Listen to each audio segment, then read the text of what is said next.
Hi everyone, I'm Bradwell. Let's look at this kinematics problem right here.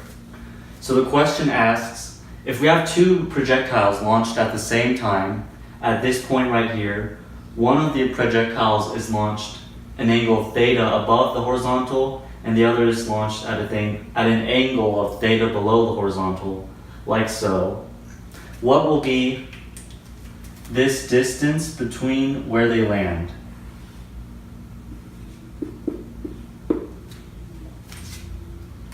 Well, before we do any calculations, let's just think a little bit about the problem.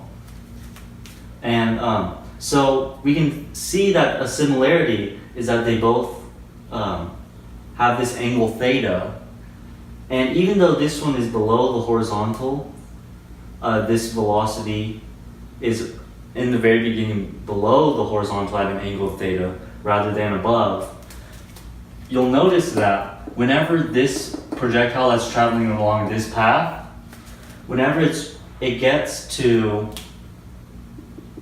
this point right here, the velocity will not only be equal in magnitude to what it was right here, because the y, it traveled up and then down and then in the y direction, and then the x component of velocity right there should have remained constant. So not only is the velocity going to be equal in magnitude to right here,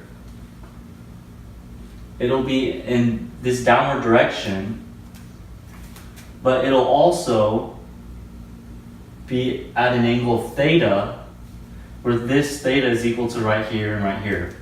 So that means this path is identical to this path right here. So that means if you want to calculate this distance, then you can also calculate it by just setting it equal to this distance from here to here. That distance right there. Since these two paths are identical from here to here and here to here. Pause the video if you need to think about that. So now, and the question also said the starting velocity was v naught.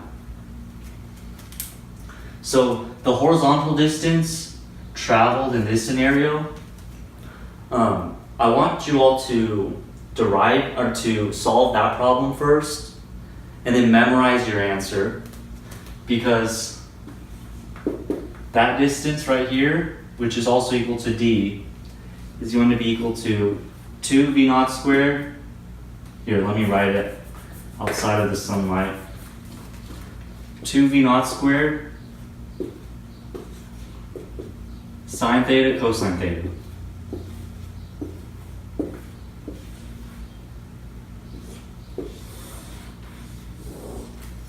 There's your answer.